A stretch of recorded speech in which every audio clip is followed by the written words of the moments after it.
یہ بات عمر بن خطاب رضی اللہ عنہ نے اس کی تحقیق کرنا چاہیے اور کہا کہ یہ بات جو ہے نا اس کا کوئی گواہ لے کر آئے، اور اس پر بعد میں وہ گواہ لے کر آئے اور بعد میں عمر بن خطاب رضی اللہ عنہ نے اسے مان لیا۔ کہتے ہیں کہ عمر، یہ جو اعتراض کرنے والے، کہ عمر بن خطاب رضی اللہ عنہ نے ایک صحابی جو جلیل القدر صحابی ہیں ان کی حدیث نہیں مانی، یعنی خبر واحد کو نہیں مانا۔ اس سے پتہ چلتا ہے کہ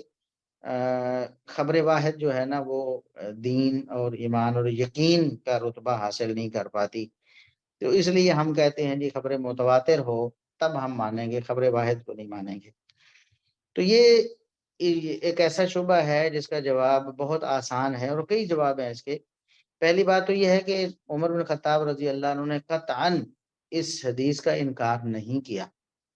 یہ نہیں کہا کہ رسول اللہ صلی اللہ علیہ وسلم نے ایسا نہیں فرمایا، بلکہ صرف اور صرف اس حدیث پر اور زیادہ اطمینان حاصل کرنے کے لیے اور گواہ لانے کے کہا کہ کوئی اور گواہ بھی آ جائے اور وہ بتا دے، تو اور گواہ کو انہوں نے طلب کر لیا۔ اور ایک جو مین پوائنٹ ہے وہ یہ ہے کہ خبر واحد کی جو تعریف ہے وہ یہ ہے کہ ایسی حدیث جو متواتر کی شرطیں جمع نہ کر پائے، اور متواتر کی جو شرطیں ہیں ان میں سب سے بنیادی شرط ہے کہ بڑی تعداد روایت کرے، اور وہ بڑی تعداد بعض تو لوگوں نے کہا کہ وہ 100 ہو، بعض نے 70 کہا، بعض نے 40 کہا، تک یہ 10 تک تو کم از کم 10 تعداد ہو، تو کم از کم 10 ہو تو وہ روایت جو ہے وہ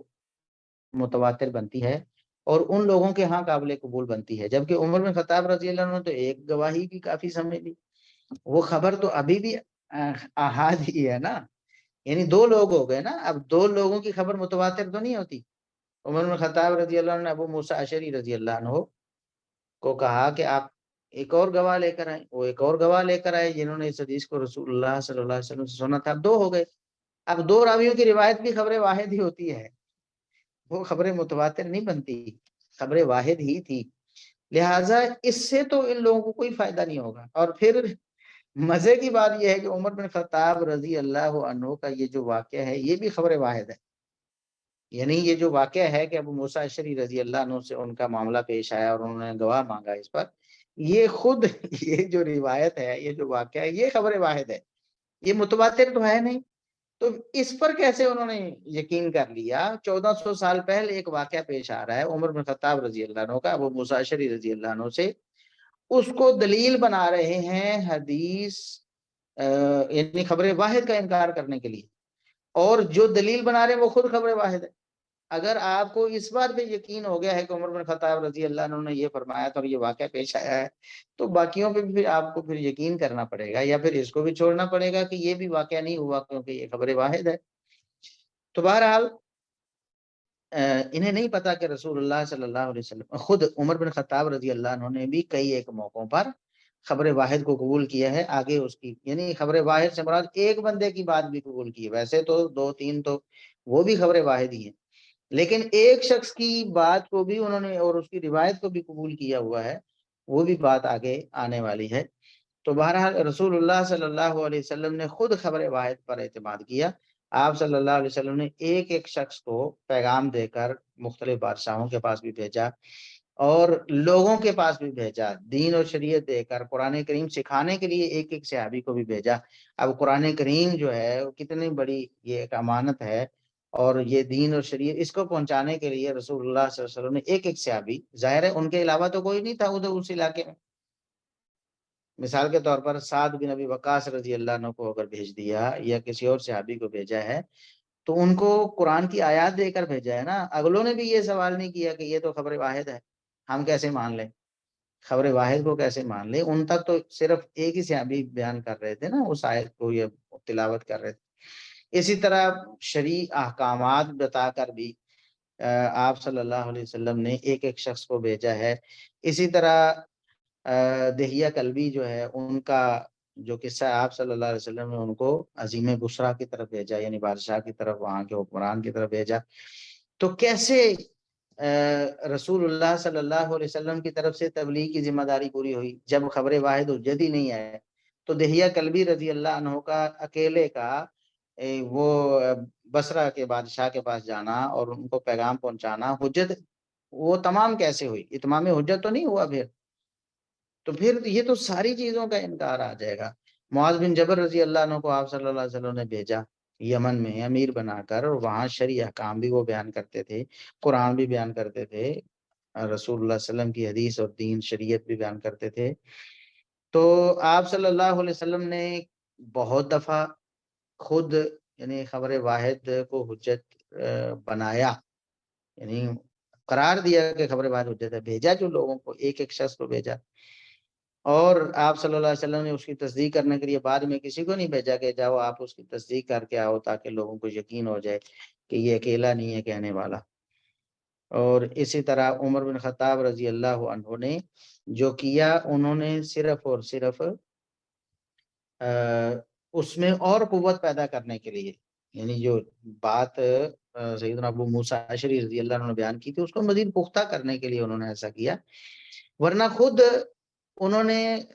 سعد بن ابی وقاص رضی اللہ عنہ کو گورنر بنا کے بھیجا اور ان پر پورا اعتماد کیا، حتیٰ کہ لوگ شکایت لے کر آئے، جھوٹی شکایت کر دی سعد رضی اللہ عنہ کی۔ وہ واقعہ بڑا مشہور ہے، وہ شخص بعد میں پچھتاتا رہا کہ سعد رضی اللہ عنہ نے اس کے خلاف دعا کر دی تھی کہ یہ شخص مجھے بدنام کر رہا ہے اور میرے بارے میں جھوٹ بول رہا ہے، تو اللہ اس کو پکڑ لے۔ وہ بعد میں روتا رہا کہ اصابتنی دعوت سعد۔ تو عمر بن خطاب رضی اللہ عنہ یہ کہتے تھے کہ میں نے سعد رضی اللہ عنہ کو کسی وجہ سے، اس وجہ سے بالکل معزول نہیں کیا، ان کے عہدے سے نہیں ہٹایا کہ مجھے ان کے کردار میں یا ان کے حوالے سے کوئی جو اعتراض میں نے مان لیا ہے، ایسا نہیں۔ تو سعد بن ابی وقاص رضی اللہ عنہ کو بھیجا ہے، اس طرح اتنے جو عاملین ہیں وہ ایک ایک کر کے بھیجے ہیں۔ خود عمر بن خطاب رضی اللہ عنہ یہ کر کے بتا رہے ہیں کہ وہ خبر واحد کو حجت سمجھتے ہیں، خبر واحد کا وہ انکار نہیں کرتے۔ اور اگر یہ مان لیا جائے کہ عمر بن خطاب رضی اللہ عنہ نے دوسری گواہی جو ہے، یعنی دوسرے راوی کی روایت جو ہے اس کو لازم کیا، تب بھی یہ خبر واحد ہی تھی، خبر متواتر تو کسی صورت نہیں بنتی نا، تب بھی خبر واحد ہی ہے، لہٰذا ان لوگوں کا شبہ بالکل مشبوہ نہیں ہے۔ اب تیسرا شبہ جو ہے وہ یہ بھی بہت بڑا شبہ ہے کہ حدیث جو ہے وہ کئی 100 سال تک لکھی نہیں گئی۔ حدیث کی تدوین تو سینکڑوں سال بعد ہوئی، صدیوں بعد ہوئی، تو وہ محفوظ کیسے رہی؟ اس کی حفاظت جو ہے وہ مشکوک ہو گئی۔ پہلی بات تو یہ ہے کہ یہ دعویٰ درست نہیں ہے، یہ دعویٰ بالکل غلط ہے کہ حدیث جو ہے وہ صدیوں بعد مدون ہوئی یا لکھی گئی۔ دیکھیں، ایک تدوین وہ ہے جو خاص ایک طریقے سے کی گئی، فقہی احکامات کے مطابق اس کو ترتیب دے کر لکھا گیا، یہ تو بعد میں ہوا، اس میں تو کوئی مسئلہ نہیں ہے۔ لیکن حدیث کا لکھا جانا رسول اللہ صلی اللہ علیہ وسلم کے عہد مبارک میں بھی ہے، اور علی رضی اللہ عنہ کے پاس صحیفہ ہے، اب یہ صحیح بخاری میں بھی موجود ہے کہ علی رضی اللہ عنہ کے پاس ایک لکھا ہوا ایک صحیفہ تھا، اس میں دیت اور اس طرح کے احکامات لکھے ہوئے تھے، وہ بتاتے تھے، تو رسول اللہ صلی اللہ علیہ وسلم کے عہد مبارک میں لکھا گیا۔ اس لیے آپ صلی اللہ علیہ وسلم نے، اسی طرح آپ صلی اللہ علیہ وسلم نے فرمایا اکتبوا لابی شاہ، کہ یہ ابو شاہ کو لکھ کر دیں، تو لکھواتے تو آپ صلی اللہ علیہ وسلم خود تھے۔ اسی طرح جو حمام بن منبہ رحمہ اللہ تعالیٰ تابعی ہیں، ان کا صحیفہ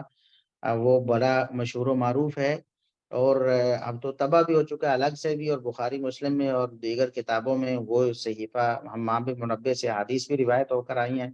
اور ہو بہو اسی طرح دیگر دواوین سنت میں بھی موجود ہیں۔ تو یہ تو بالکل غلط بات ہے کہ حدیث کو لکھا نہیں گیا، لیکن اگر یہ مان لیا جائے کہ حدیث کو صدیوں تک لکھا نہیں گیا، تب بھی اگر آپ عربوں کی حالت دیکھیں، خصوصاً اس دور میں، کہ ان کا حافظہ کس قدر قوی تھا اور وہ کس قدر کتنی چیزیں یاد رکھتے تھے، اور آج بھی حافظے کی مثالیں تو آج بھی موجود ہیں۔ آپ کو قرآن کریم کے حفاظ بھی ملیں گے، آپ کو بخاری و مسلم کے حفاظ بھی ملیں گے،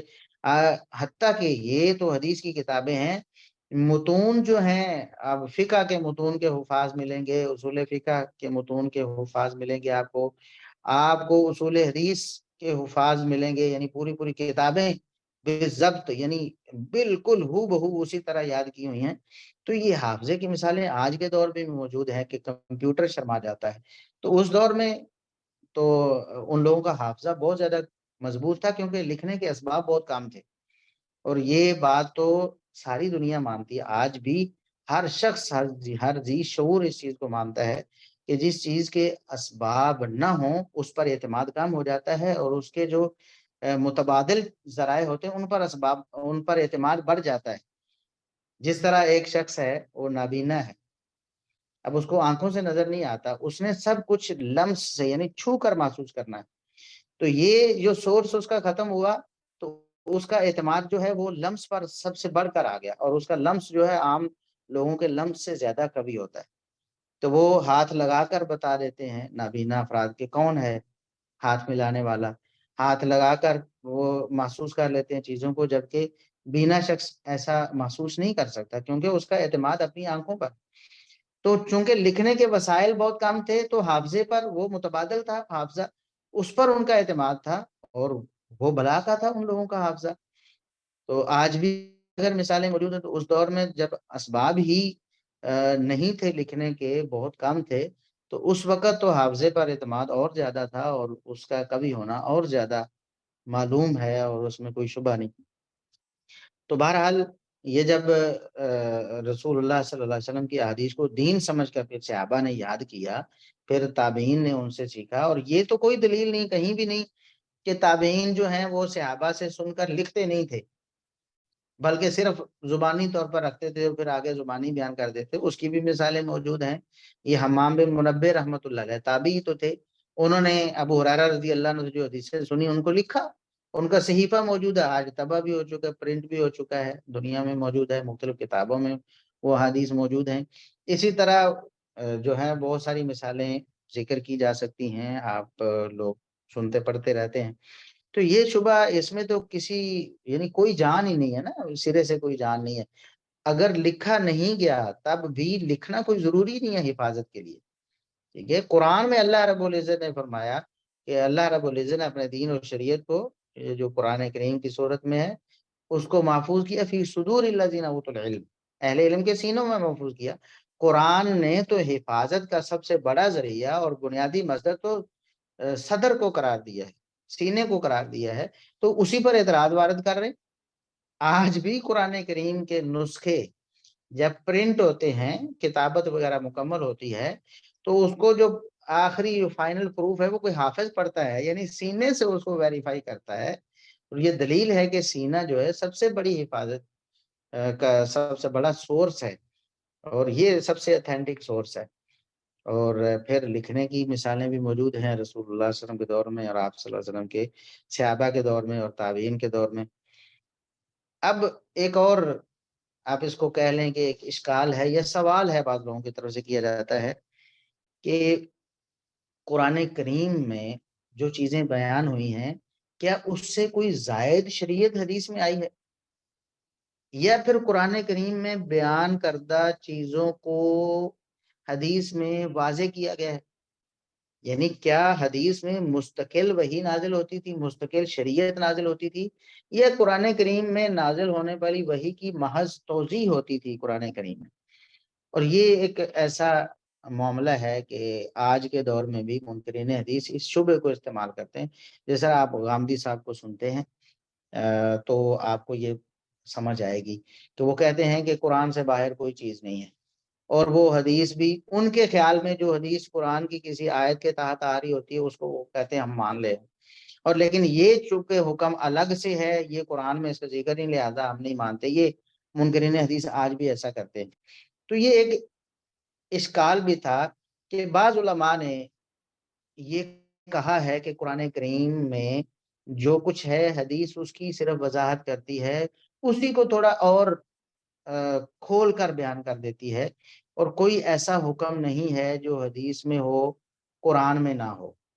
یہ بعض علماء کا کہنا ہے۔ جبکہ دوسرے کبار علماء جو ہیں وہ یہ کہتے ہیں کہ حدیث میں مستقل احکام بھی نازل ہوئے ہیں، یعنی جو قرآن میں سرے سے نہیں ہے، حدیث میں الگ مستقل شریعت نازل ہوئی ہے۔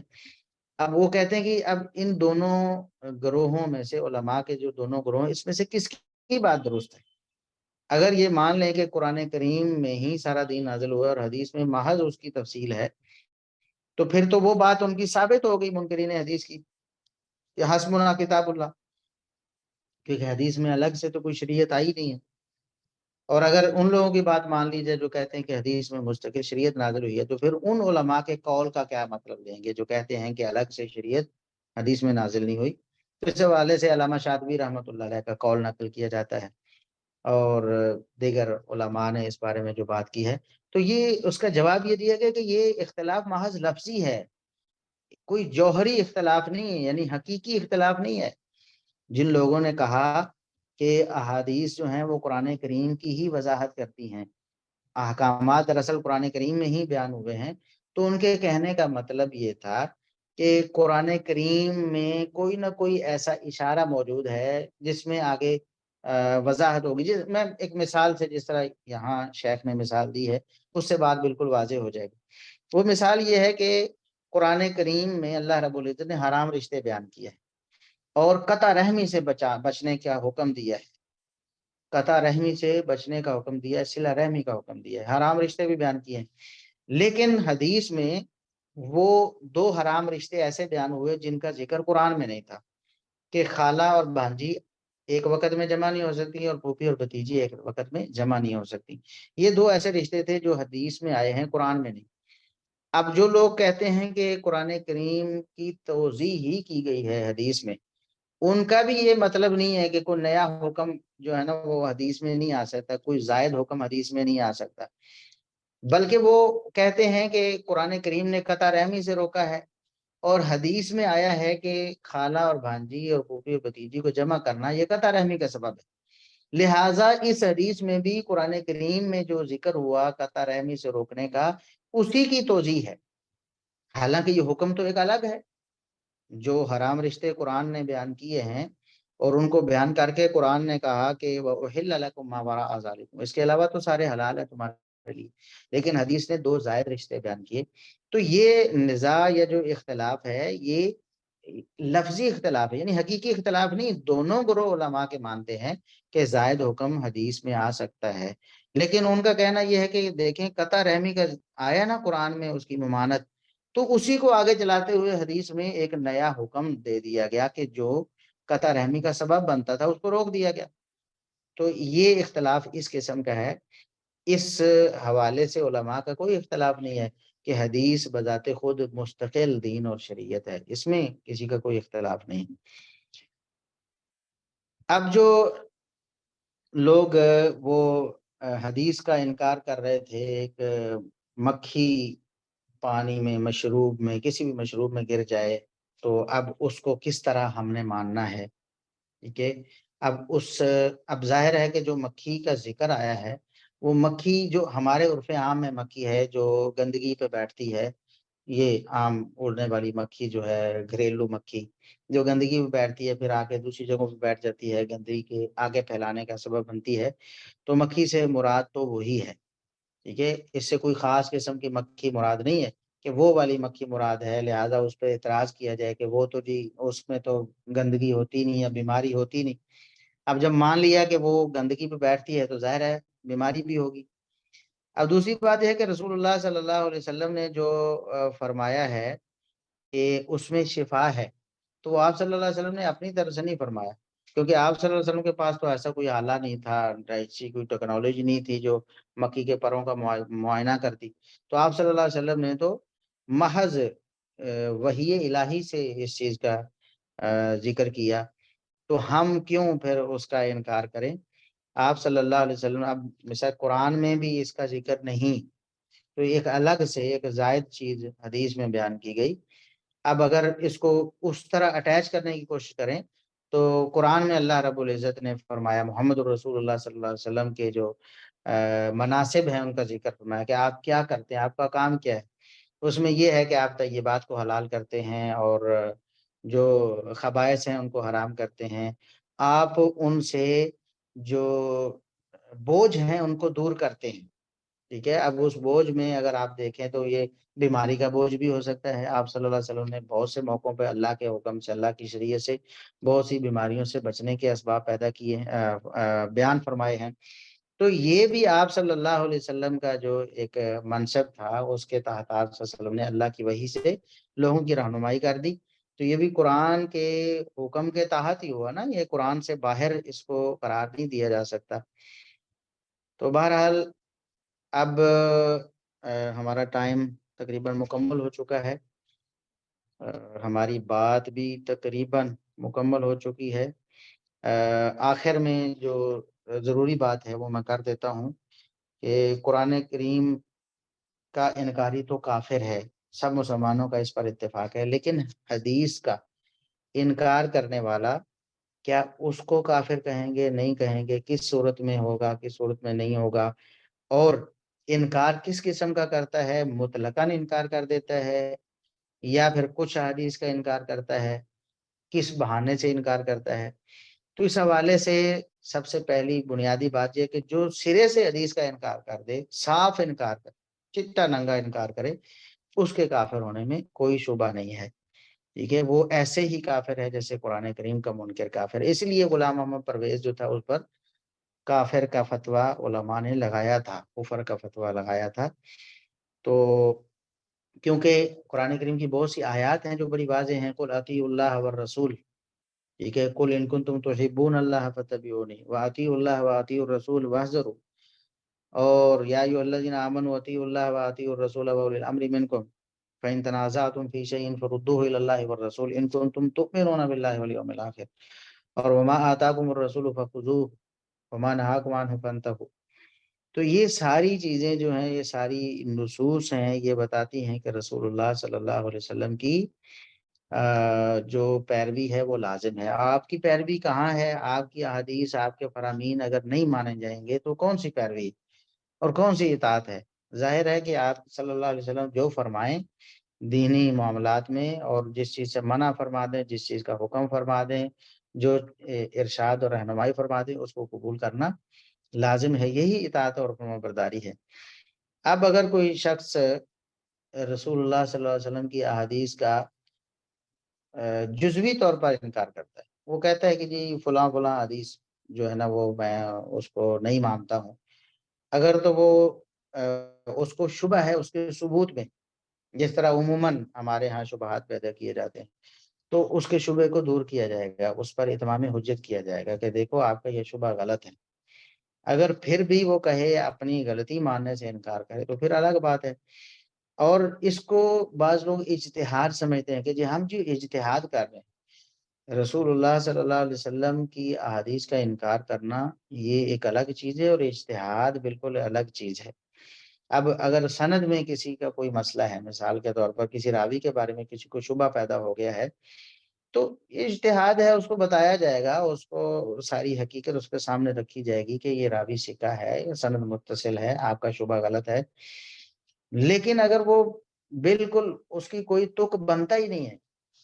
وہ حدیث کا انکار ایسے طریقے سے کر رہا ہے کہ اس کے پاس کوئی دلیل اور بنتی نہیں ہے،